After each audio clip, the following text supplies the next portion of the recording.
the Nerdentials podcast, starring your hosts, Joe Tweedy, Matthew Johnson, Nick Thomas, and Lynn Dudgeon.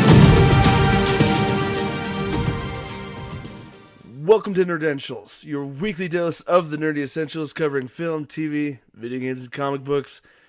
Only very light on all the other things lately, as gaming has been heavy this month. But that being said, guys, I'm your host, Joe Tweeton, and my counterpart for this episode is the Lynn Dudgeon. Heyo! Ooh, you got real green right at that heyo. I liked it. It fit my green screen thing I got going on here. Yeah, it was nice. So, Lynn, episode 90. Yes. What does that mean? Away. 10 episodes away.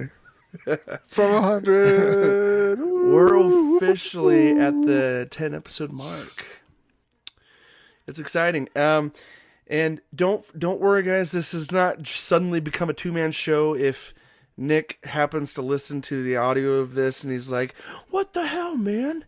You guys did 3 episodes in a row with no one else." Blah blah blah. You know what? Shout out to you, Nick, and shout out to Matthew.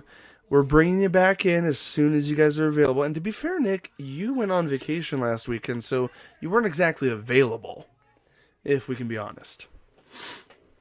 But that being said, guys, we are still a 4-man group here at Nerdentials. We are still trudging through, but we also felt that to thoroughly cover the Sony conference, that I love you, Nick, but I wanted to stay on the more positive side of this discussion. Plus, to be fair, he doesn't have a PlayStation, so none of these games are really able to excite him anyway. So there's fairness all around here, sir. So love you just the same. But me and Lynn here do have a love for the content, at least, that Sony has on their system. So this officially is part of the IGN Summer of Gaming Day 2 of their expo that they put out a week and a half ago. But this is part 2 of Day 2 for us because there were so many games that Sony revealed, at least 24 at this event. We only got through half of them. So I did, however, friends, if you didn't catch last episode and you don't want to sit through all the different parts, I put timestamps for every single game that we talked about. Really nice transitions. So if there's one that you want to hear our opinions on, you can just click straight to that one, or I encourage you to watch the whole thing. A little bit of housekeeping up front, Lynn. We are on YouTube at Nerdentials, and we are on all podcast platforms, also under the same name. So, I know, every week, they can either choose to look at our ugly mugs or just listen to our conversation. But I have made an effort these last 2 gaming episodes we've done where I have included video game footage. The industry might call it the B-roll as we're talking. So a little change of pace throughout the entire 1-hour show. We're going back and forth between our faces and reactions and the footage that we're talking about. So if you guys did not watch all the trailers, might be a good time for you to check them out now, because I show a good chunk of them throughout each of these episodes. And time provided, I'll try to do that for future episodes as well when we talk about other things. But that being said, Lynn, I love the Gaming Bits stinger. So if you're ready, sir, let's jump into Gaming Bits.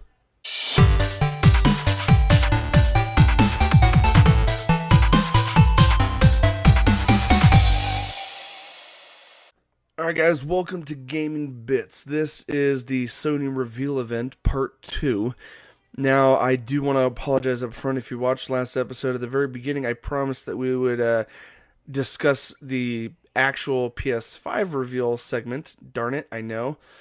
Nowhere to be found in the notes. No timestamps for it, because we didn't cover it. We got long on the tooth on that one with game coverage. So, I guarantee you, promising this time that we will give you guys our thoughts on the reveal of the console.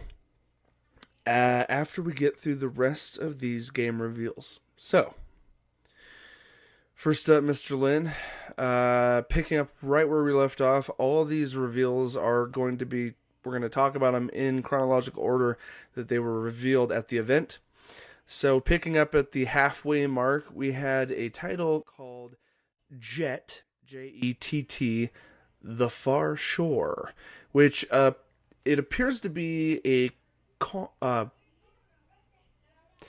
a contemplative, this is what I read online, space exploration game, and it's co-created by the Super Brothers and Pine Scented. I don't know much about their history.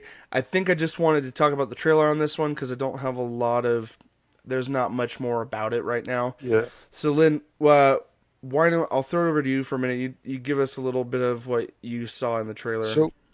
So in this one, it starts off, it looks like it's from the first person's perspective of you, and you're going through what looks like a nomadic village, and they're kind of gesturing you to stop or not do something or whatever.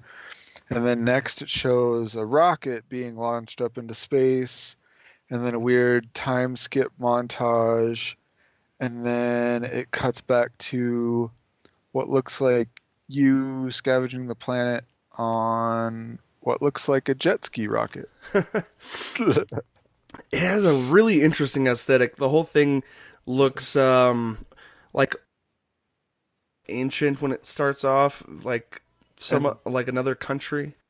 Yep, and the color scheme for the whole thing, the whole game looks very monochromatic. So it's like one color and a whole lot of different tones. Yeah, like the beginning when what you just described is very sepia, very a lot of browns, and then it goes to the sci-fi, really cold, metallic, dark looking for the latter half.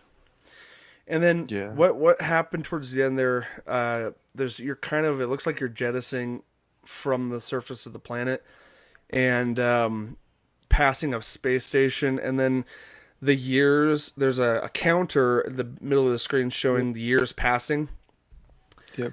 So this makes me wonder if it's a cross genre of something along the lines of like a Civilization game, maybe, where you see the different eras passing through somehow. Maybe we don't know much, but maybe. I honestly don't. They didn't show a whole lot there in that trailer. It was very teaser trailer-esque. Yeah, definitely. So we will be keeping our eye on that one.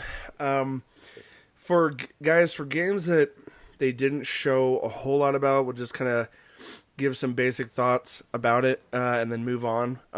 It looks interesting at the very least. So yeah. Let's move on to the next one. Sure. I've got a lot more detail on this because I guess they showcased this next title. It's called Godfall. It's an upcoming action role-playing game developed by Counterplay Games and published by Gearbox Publishing. It says the game will be released on the PS5 and Microsoft Windows in late 2020. So them mentioning PS5 tells me this is going to be a launch title. It's definitely coming out probably November-ish, depending on when the consoles release.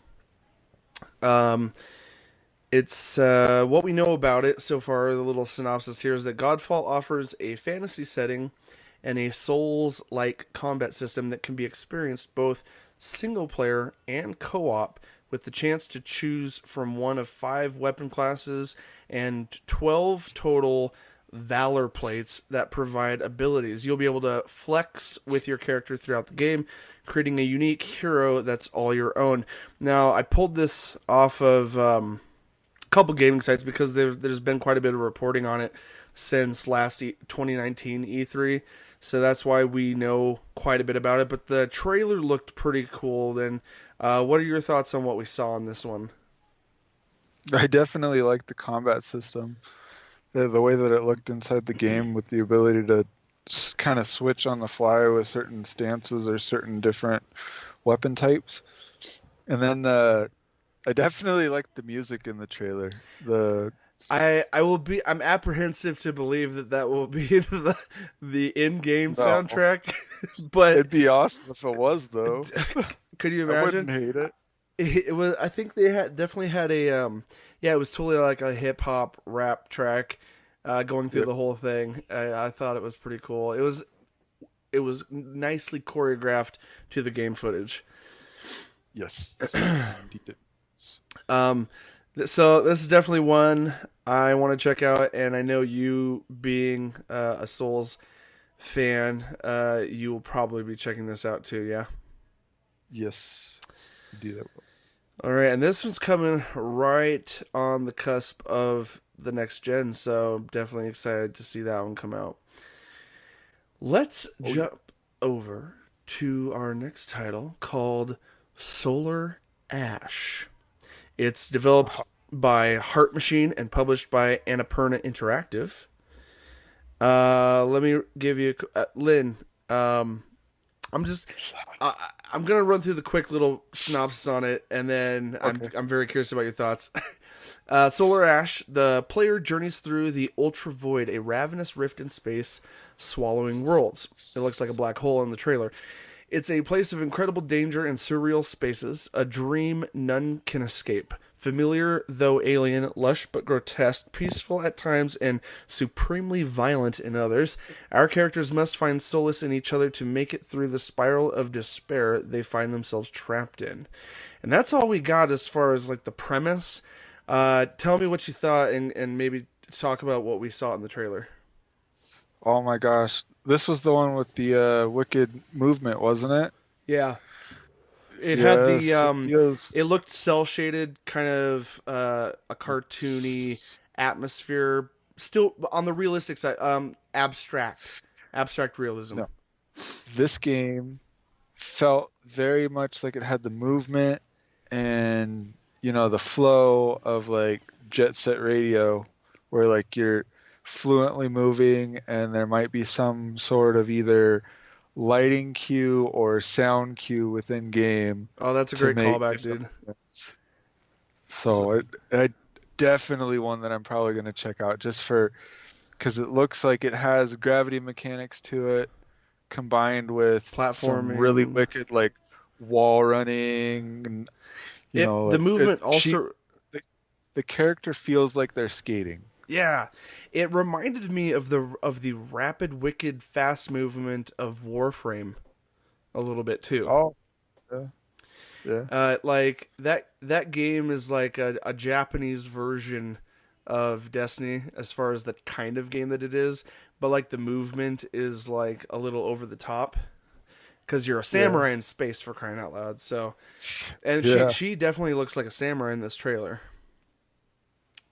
Yes. But that was it a definitely Jet Set. probably end up checking this out. Sorry, dude. I didn't mean to talk over you. Jet Set Radio. Definitely a good callback for how this game looks. So we're gonna hit this next one real fast. It's the conclusion to a trilogy of action thrillers known as Hitman 3. The developers at IO Interactive have said that this is basically the wrap up to our infamous Agent 47. yes, our infamous Agent 47's arc, at least for this gen of Hitman titles. Because we had Hitman 1 and 2, 2016, 2015, 2017, those years. And Blood Money. and they were released, well, I don't know about the first one, but the second one was released episodically, which I think it's because they traded hands with publishers during that time, and so You're forgetting a few in there too. oh, I'm not talking about, well, there's older ones, but I'm talking about the very last two from this gen. Oh, Because that's okay. because I know there's older Hitman games on like the 360 and the PS2 era, right? There's Hitman 1 and Hitman 2. Then there's Hitman Blood Money. Then there's Hitman. What is that one called? The one with the nuns. I can't remember what that one's called. I've got it though. Uh, But there was Hitman Go, and then there was the one that you're talking about right after that. Here, real quick, I'm just pulling up. Okay, Hitman 2, the current generation of Hitman, came out in 2018. And Hitman 3 is slated for 2021. And they wrote that this is the dramatic conclusion to the world of Assassination Trilogy and takes players around the world in this particular one. But just a quick rundown, just for historical sake. This series started back in 2000. So literally a 20-year franchise going on. Let's see. Games. Here we go. The list of games I'm pulling up. The mine in the toolbox is probably the best way to kill people. Okay, so here's what you're thinking. As far as going back further in the saga, the very first one is called Hitman Codename 47. Then you have Hitman 2 Silent Assassin, and then you have Hitman Contracts, which came out on the PS2 and original Xbox. Hitman Blood Money was PS2, Xbox, and 360. It was a mid-generation release. Hitman Absolution was on the PS3 and the 360. And then I think they did a little bit of a reboot on his story because they had a title just called Hitman that came out on the PS4 and the Xbox One. And I think I don't have it in front of me, but they... If I remember, that was the remaster of 1 and 2. Oh, was it? Did they do that? I think so.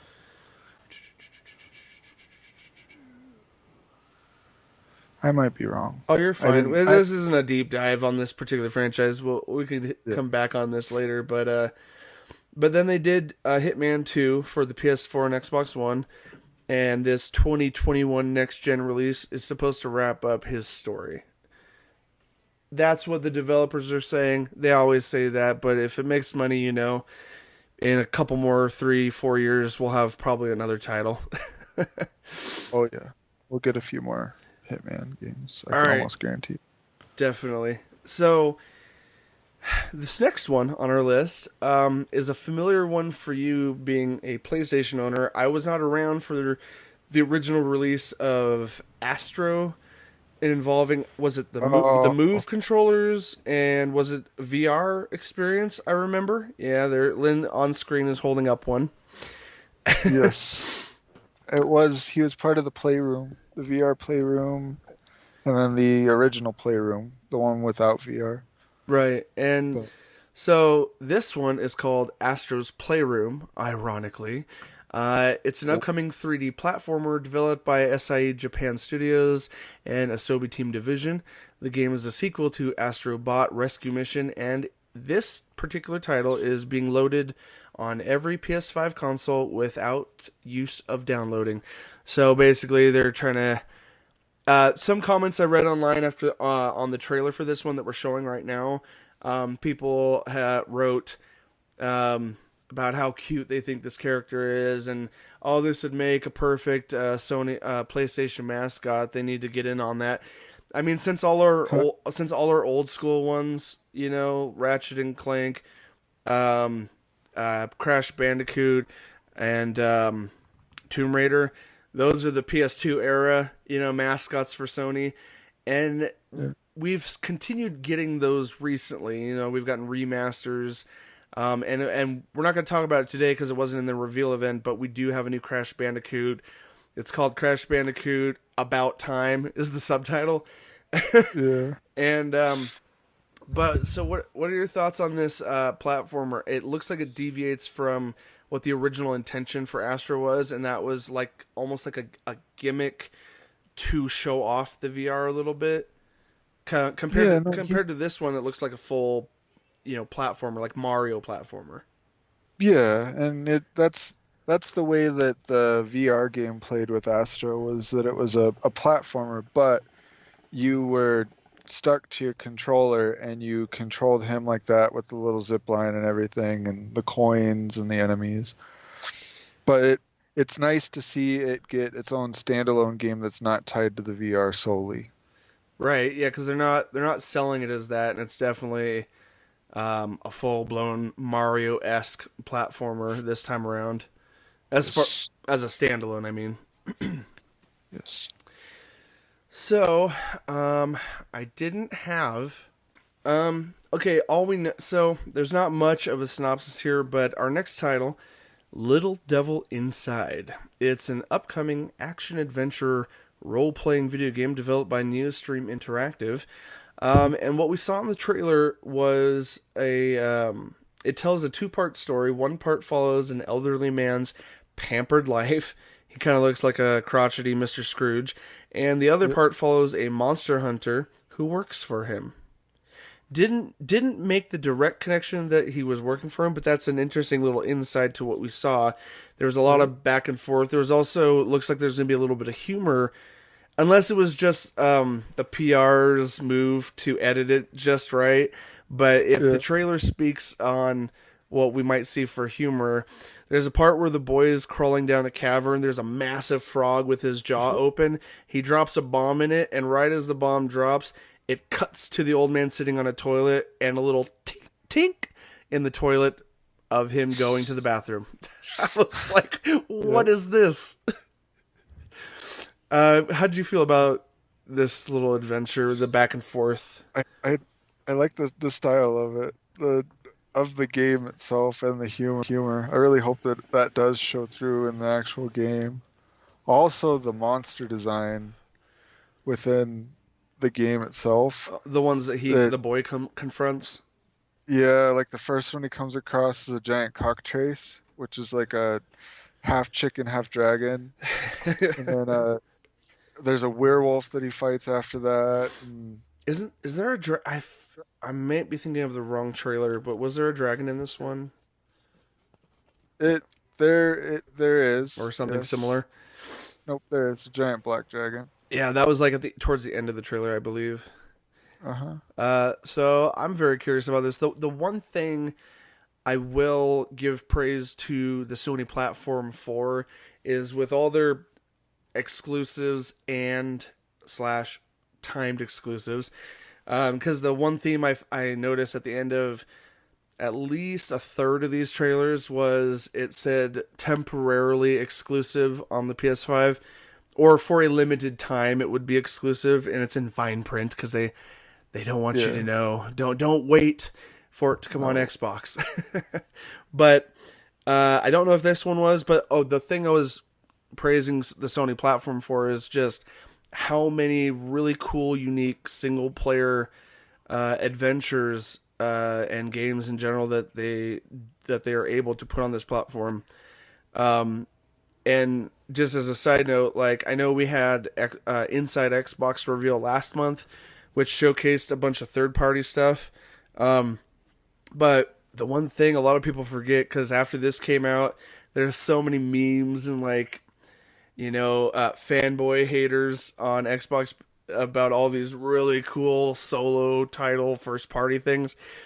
And the one thing a lot of people are forgetting, and we'll definitely talk about this next month, because Microsoft still has a reveal event in July, like the Sony one here, because we forget that Phil Spencer, president at Xbox, has made an exorbitant amount of first-party purchasing last year. And so there's, I think, 12 or 13 studios currently working on first-party stuff that we have no idea about what they're going to put out yet. So anyway, just wanted to throw that out there in the conversation to anyone listening or watching. But we're going to continue moving on about Sony. We'll get to Xbox next month. Our next title is a very interesting, cute one, and we talked about it, but we didn't. When I went back to our last episode, we didn't include it in our last episode. I don't think so. If we did, I'll cut this out if I go back, but I don't think we did. I think we talked about it off air, and I mentioned how I felt like it was ripping off a certain animated film.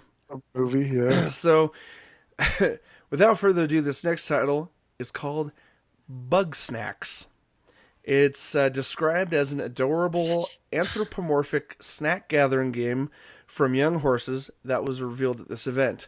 Lynn, why don't you give us a little description of what we saw in this one? So in this one, you look like you're playing as like what looked to be somewhat humanoid, slightly monster-esque creature, and you were tracking down fruits and what looked like sandwiches at one point that were in the form of a centipede. These were living fruits, right? Yes, yes. Had eyeballs and were making noises and everything. Yeah, and then the guy ate it. He grew, what was it, a strawberry arm? But the specific creature in question that he ate was a strawberry that was flipped upside down. It had 2 eyeballs, a tiny little cute mouth, and its feet were the leaves, the green leaves at the top of a strawberry that were letting him crawl around like a bug. And the callback we were making a second ago to what this looks like a blatant ripoff of a movie franchise known by the name of Cloudy with a Chance of Meatballs. Now, I don't think they showed off anything like this until the sequel, but in Cloudy with a Chance of Meatballs 2, the sequel, our lead character gets taken to an island where his machine has run rampant. He invented a machine that would create massive sized food, he was an inventor, right? And so in the sequel, his machine was lost on an island, and just like they were also kind of ripping off the idea of Jurassic Park, because there's a giant T-Rex made out of food, and a giant squid made out of a massive cheeseburger, and they had the same strawberries. The little strawberries there was one cute little strawberry that was a main little creature in that movie, and this game looks like it just blatantly took that concept and ran with it. Not to say that this game isn't going to be fun and cute, but I thought it was ironic. That was pretty fun. The concept I'm curious about, though, is why these anthropomorphic animals, or monsters as you described them, almost like Monsters Incorporated style, are hunting all these bug-style snacks, hashtag the name, and every time they eat one, it causes part of their body to transform into what they ate.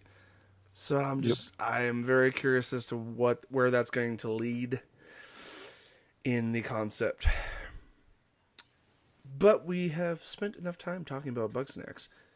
Guys, our next title up for bid in this conversation is one that I think Lynn is probably going to pay attention to.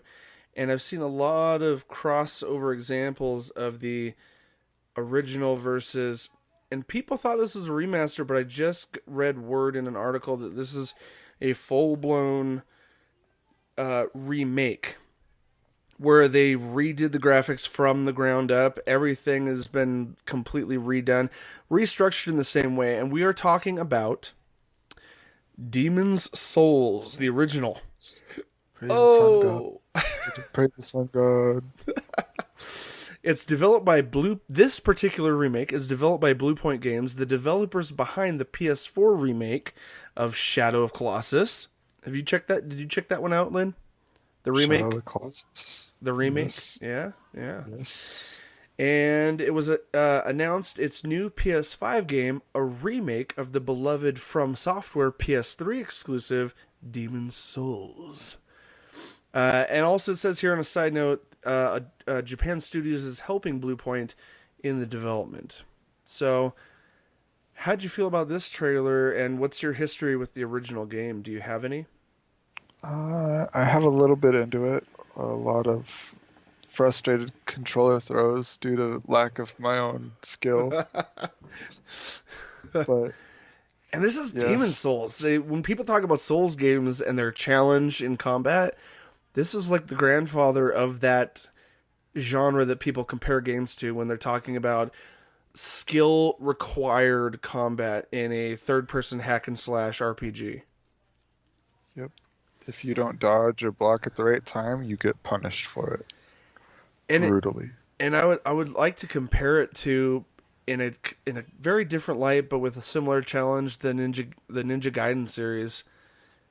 As far as the challenging brutality of combat, it's not the same. I don't mean to compare it because in that way, but it's definitely a franchise that lives by the moniker Being of difficult. try or die. So, Yeah. do you have plans on checking this one out? I Maybe. probably will. It's like I probably will. Just seeing as how last one I owned it on PS3, so it'll be skip a gen and then go to the next one. right. I have no history with this. I tried one of the Souls type games with you, not the recent one that you showed me that was challenging as hell. Remember that you watched me play for 10 minutes and I just barely got out of the jail cell. What was that one? Yeah, that one was Nero. Okay. Oh, Nier. That was the first Nier game, right? Yeah. Anyway, yeah, so like I don't know if I have the patience for those kind of games, and definitely will not do a playthrough because I don't want to record for 4 hours and edit down one video. You know what I mean? It's like my apprehension of playing Doom Eternal on anything other than the easiest mode. Anyway, let's move on. It's fun. No, it is, but all right, guys. This next one, I am very intrigued by. It is called Deathloop. Developed by Arcane Studios, published by Bethesda Softworks. It's an action-adventure game set to release holiday 2020, so it is on the next-gen consoles.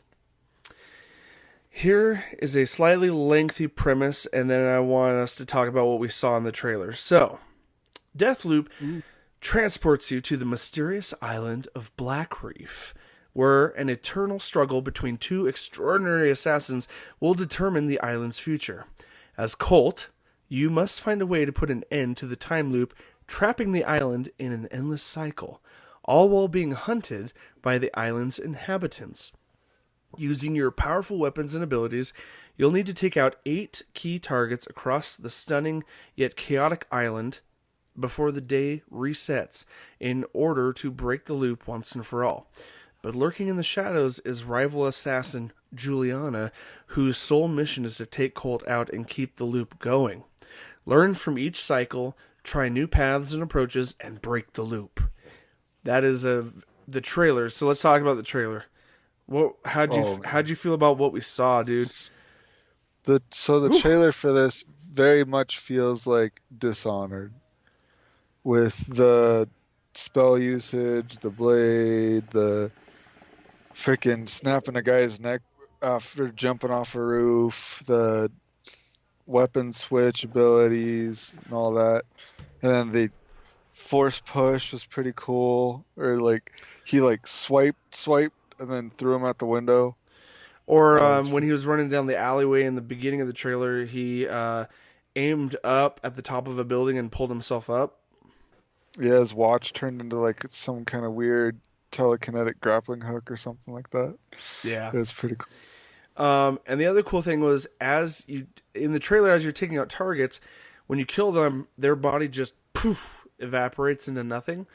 And then we get to a part where it's really chaotic. He's surrounded by 3 different guys, takes out 2 of them, and one of them nails him. And you were describing this mechanic off air that you told me you found really intriguing. And after watching the trailer, I'm like, oh, this is so cool. Every time you die, it does a camera reverse, pulling you back through time, reversing through all the actions in super fast speed of what you went through, and then reset, and then you reset at wherever your starting point was. I thought that was cool. That is very cool. Also, side note, I thought I read this, but Arcane Studios is actually the developer for the Dishonored series. Oh. That's why there's so... You made a direct comparison without even knowing that, dude. Yeah. But yeah, so I was like, okay, they're borrowing a lot of past knowledge in their previous productions. Yeah. And the humor in it feels very much like We Happy Few too. Like Oh yeah. not quite as dry as the British humor in that, but it still has that humor there, which is kind of cool. Guys, our next title up is the much anticipated sequel to Resident Evil 7. We have Resident Evil Village, stylized with the VILL as being the Roman numeral for 8. They like to do that. Like 7 was Biohazard, and then Resident Evil, the words in there, what was it? In the word evil, VII, was for 7. So, in classic fashion, it's an upcoming survival horror video game developed and published by Capcom. It will be the 10th major installment in the Resident Evil series and the sequel to RE7. It says it's coming in 2021 to PS5, Xbox Series X, and Windows PC. Let's talk about what we saw in the trailer. And you have more knowledge of comparing to an older title, number 4, that made a dramatic shift in theme and feel. So why don't you talk about that for a second, on what we saw here and how that kind of feels like what they're doing from what they did in the past. Well, in the trailer, it looked like the people throughout the town and just like all around the generic areas, it felt like the people from Resident Evil 4. What was that? I don't want to say Romanians, but I'm probably right. Maybe. I think it's definitely like the Transylvania type area, which is out in the same, that's out there. It definitely has that feel. And it with the first person that they're sticking to, everything within the trailer felt a whole lot more dramatic. Like all of the sound design, and then the first actual guy that you meet fires a gun off at you, and you almost feel it just watching it in the trailer. And then all of the enemies and monsters within the game. There were definitely quite a few creepy moments, which were very much appreciated. Yeah, and they're I remember when we heard leaks about it from fairly trusted sources, but we didn't want to talk about it unless we knew it was concrete. But the first thing that was leaked was werewolves, and the internet was going, "Oh, they're doing it again," or whatever. Like, it's supposed to be about the T virus. How is this supposed to work? But they did a very, very similar thing in number 4, where we went to that medieval castle. We had similar weird mutations, but it still does have to do with the T virus. But it's definitely having a more supernatural feel to it. So I am excited for the next take on Resident Evil. So far, I will say at the end of the trailer there was a pretty harsh twist. Oh, man. And I'm curious to see how that plays out within the storyline. I really hope that it doesn't end up him being another Jill Valentine, where there's a weird monster put into her chest or whatever. Oh, spoilers. For which title, though? I mean, when did that happen to Jill? That was... It was one of the newer ones. She ends up being evil. Yeah, was it after 4? I think it was 5. It was the one where you were in Africa, if I remember correctly. Yeah, that's correct. Yeah. So we'll have to see. Yeah, I'm not super familiar with all the titles. I've only just recently played the remakes number 2 and 3. I've read up quite a bit about 4. I played a lot and read up a lot on 7. I didn't beat 7 yet. I'll have to go back and do that at some point. Especially if this is like a direct sequel. I kind of want to be in the loop as far as the experience goes. So I will definitely replay 7. But anyway, looking forward to this one. Definitely coming back to the creepy factor of Resident Evil for sure. Oh yeah. Guys, two more titles here on the list. Second to last here, we have a very interesting title called Pragmata. Or Pragmata. Tomato, I don't know. But it's developed by Capcom. And it has a wild release date of 2022. All we saw was really a cinematic teaser, essentially. We don't even know what the game mechanics are going to be in this. It says, I'll read this little description of what we saw. In the trailer, Pragmata shows its main character walking around the streets of a major urban center in a hardened spacesuit. On his back is an articulated arm, and this articulated arm reminded me of Death Stranding a little bit, which creates capsules that the main character can shoot out of a small pistol. The first capsule allows him to see a record of what happened in the streets. There's this glimmer shining thing showing where bodies were maybe before they died. It's like a chaff grenade. Yeah. It said it's described as shimmering artifacts of men, women, and children and their pets. One of those people, a young girl, solidifies, becomes real all of a sudden after he exposes like the past of where that girl was, and this girl walks towards the man. That's when a space station falls out of orbit, throwing both the man and child onto the moon. And then they said something very curious at the end of the trailer. I didn't understand what the girl said. I replayed the trailer over and over again, and I didn't look it up online to find out what she said. But then he responded with something along the lines of, "It's our freedom." Like, I don't know, somehow they escaped whatever was coming down onto that planet again. Very intriguing, very interesting sci-fi game. No idea about mechanics. Yeah, any additional thoughts on, or it was just as intriguing and confusing to you?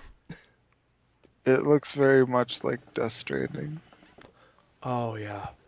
Like, the more I think about what they showed in there, with just the sound, the creepy, weird vibe, the twisted reality of it all, and the little girl with the man in a spacesuit was reminiscent of themes that we saw in Death Stranding. So definitely one to keep an eye out for. We've got a good solid year and a half, maybe 2 years before we see this title. But if it doesn't get pushed back. Yeah. So, I mean, Capcom's got time, so we'll see. All right, guys, the last but not least, one of the most anticipated sequels on this platform, we have Horizon Forbidden West. It's an upcoming woohoo! It's an upcoming action role-playing game developed by Guerrilla Games and published by Sony Interactive Entertainment for the PS5. It's a sequel to Horizon Zero Dawn and is played in a post-apocalyptic open world with a third-person perspective. One of the things we saw towards the latter half was an indication that she might be visiting San Francisco, like an apocalyptic San Francisco. Lynn, you have way more time on the original one of this. I've never played the game yet. Definitely one to hit. I know it's one for me to go back to and do a full playthrough for sure. Yes. But I looked at a lot of side-by-side comparison videos just showing the generational leap in quality. And the game was gorgeous when it first came out. But like by no means was it not a beautiful game. And the sequel just seems to take everything that they did in the previous game, and then they just amplified it for next gen. Tell me, cranked it up to 12. Yeah, they cranked it up for sure. Tell me your thoughts about excitement level for the sequel and what you thought about what we saw in the trailer, because I don't know anything about the story of the first one, not really anyway. So, going off of the ending events of the first one, there were definitely teasers in the trailer for you get to find out what happened with certain characters going into the new one. Good job being And vague. it looks very, very nice. Hopefully things get tied up. There are a whole lot of new enemies, I will say, if you haven't played the first one. Those robotic creatures. Yes. They showed a giant mechanical snapping turtle. Yeah. Pterodactyls are definitely there. And then there was towards the end, I like to call them woolly mammoths, but they're called mastodons. We'll go with it. Close. And, Same family. yeah, and then there's they showed a lot of underwater creatures too. Like I wanted to call it a Leopleurodon, but I'm not sure without saying. It's definitely not the crocodiles from the first one. So And dude, it's something different. yeah, how about how do you feel about I know there's a good chunk of this that's completely in game. I mean, that's just how beautiful this game is and is going to be. But those underwater scenes they looked badass, like CG scenes, but I could tell that they were controlling the character through the seaweed and through some of the undercurrents of the ocean. That was so cool looking. It looks. I'm excited for the underwater combat. That'll be cool. But So definitely gonna check this out. I had no doubt of 'Cause that. I'm curious to see what they include within the map. Well, guys, we are getting to that sweet spot in our show where we talk about one more thing before wrapping up. Now, I promised this last episode. Again, apologies, friends. But we are going to talk about our thoughts and feelings on the official reveal of some will call sexy and some will call bizarre as all get out on the new PS5 console itself. Now, we did see teasers months ago or a month or two ago of the controller. The no longer called DualShock 5, but Vibe. What was it? Yes. What do they call it now? The the Vibe. The DualSense. DualSense. Yeah, and so the reason behind that is it's using haptic feedback to give more realistic sensations. It's what Nintendo has done with their Switch controllers to simulate more than just generic vibrations of, oh, your character is being rumbled. But they were showing off things about the triggers feeling like shockwave pulses and different things that the controller is going to do as far as the feeling of haptic feedback goes. So we're not here to talk about that. That's already been revealed and touched on. But I like what they're going with that, and I guess it shouldn't have been a complete surprise as to what we got in the system visually after seeing the controller. I think the community was split down the middle. Some people loved it. Some people are like, "What the hell is this?" With its look, and then we got the console, which, honestly, from a completely unbiased perspective, nicely complements the look of the controller with the console. Yep. What are your thoughts on its appearance compared to the last all generations of PlayStations up to this point? Because we got a white PlayStation this time, dude. What? Yeah. Oh. I definitely like the lines on it. They're not hard. It's Not a as very hard curvy. as all the others. It's a very curvy system this time around. Yes. I definitely like it better. I would describe it as the visually the sports car of consoles. like on the Ferrari Lamborghini side of things, as far as being really curvy. Yes, that's for sure. I will say this: I'm indifferent. I'm not upset by it. Personal preference, the Xbox Series X, I will say this about it. It's not exciting. It's very modern, straightforward. Microsoft went with a PC tower design, super simple, very efficient. But Sony also knows in their past developments with heating issues and things that they were going for. And when we looked at this trailer, we saw the vents through all the curves on the side of the PlayStation. I definitely think they cranked it up multiple notches for improving airflow with this. Only time will tell when we actually play it. But the next thing I want to touch on, aside from appearance, is how did you feel about their...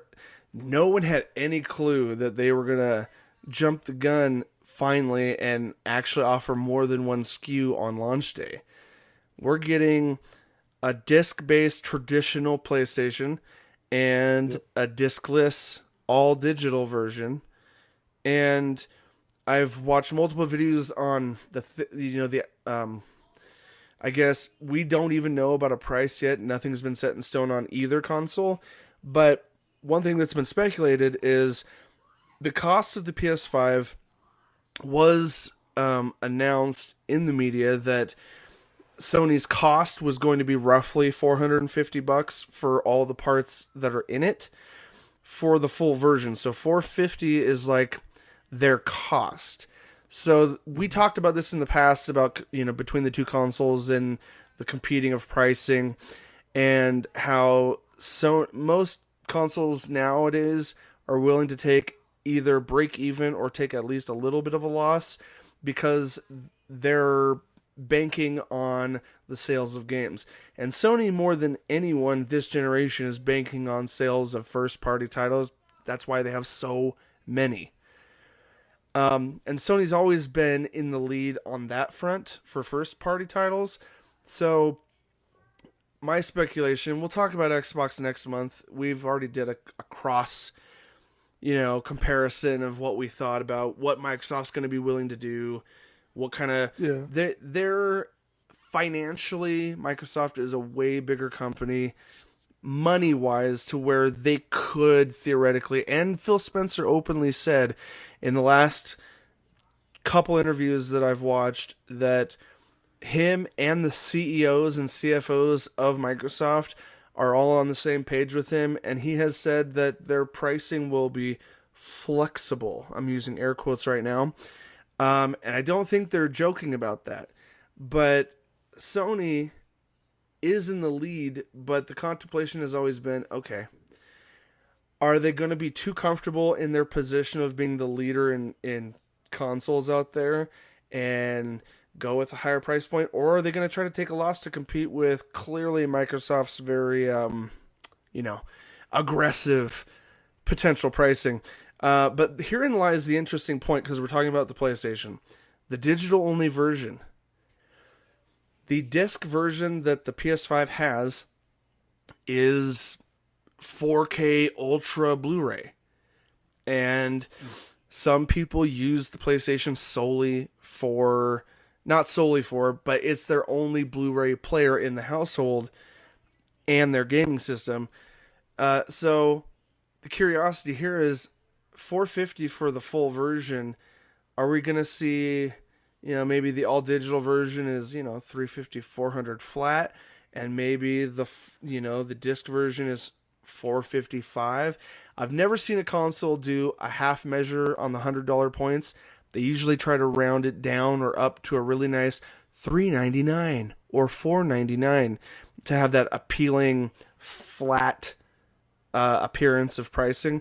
So my theory, Lynn, and I'm curious if you agree or not, I think I'm thinking 400 and 500 probably, like for the digital only. I don't know.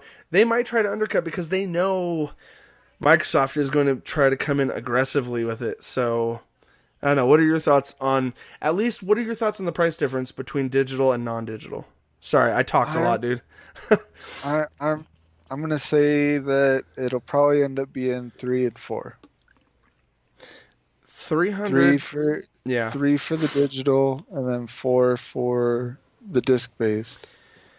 And I say this because with the digital, you're going to need to have a subscription to PlayStation Plus or, PlayStation Now or PlayStation View. And they're going to make their money on the back end one way or another with any of those subscriptions. And that digital-based console, you're going to be required to have PlayStation Plus to do anything. And that's at least $60 a year. Yeah, but you make a good point. I think, especially if they want to compete with whatever crazy price point Microsoft pulls out of their butts, I definitely think if the cost for them is $450 and they have a big enough player base and enough first-party titles that they are banking on really good console sales, I think it makes sense for them to take at least a $50 loss on the full system, which would allow them to make that $400, $300, attractive price point, if you will. Yeah. So, anyway, guys, I think that's where I'm at. I don't have much more to say right now. The peripherals were a nice little compliment, all matching white. They had like the 3D audio wireless headset to complement it. They had the media controller, or media remote, and was there anything else? It had the controller of the system, the headphones, the media remote. Isn't there a charging dock for the controllers? Yeah, being all fancy. Yeah, all of it's a nice complementary theme of white and black.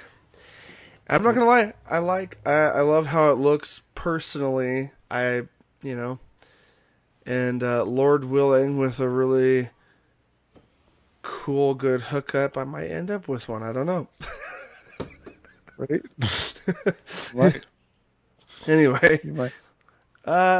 guys, we are at the end of our Sony PS5 reveal event conversation. This has been podcast episode 90. We are 10 away from 100. We do have, stay tuned, guys, for the next couple weeks. We will be putting out some TV movie talk for sure next week. We'll put out an episode on that to kind of break up the tedium of nothing but games. But I've been enjoying this. I don't know about you, Lynn, but just the amount of game stuff to talk about. It's been a lot of fun with games. Yeah, and we've got more to come, dude. We still got more. I heard mixed reviews on some of the other presentations from some of the other big name third party guys out there, but we're still going to at least cover what was revealed. EA Play had a little bit of a mixed, mediocre presentation from what I've heard, but we're still going to include it in the next couple weeks. We do have IGN's Expo Day 2, 3, and 4, and now 5, actually.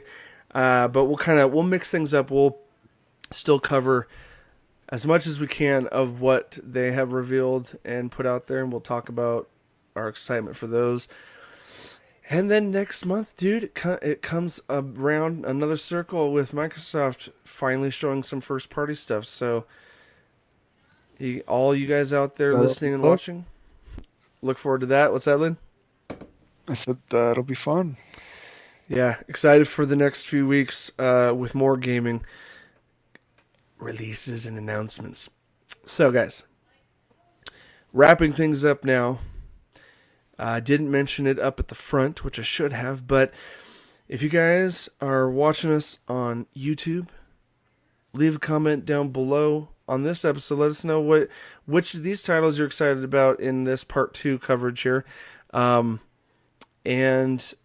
we're also on podcasts all over the place. And we also have some articles, reviews, and other things in addition to this video content and audio content that you have been privy to. Guys, we have one nice little wrapped up location for you to go to if you don't want to sift through all the different places. You can go to one nice little website called Nerdentials Media That's right, guys. Nerdentialsmedia.com for all your nerdy essentials. Well,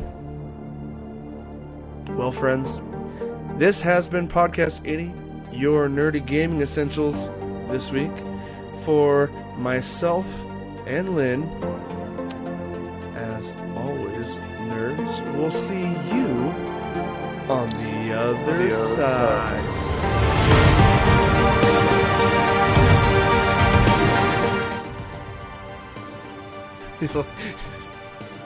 It'll never be perfect, ever, even if you try. Lynn,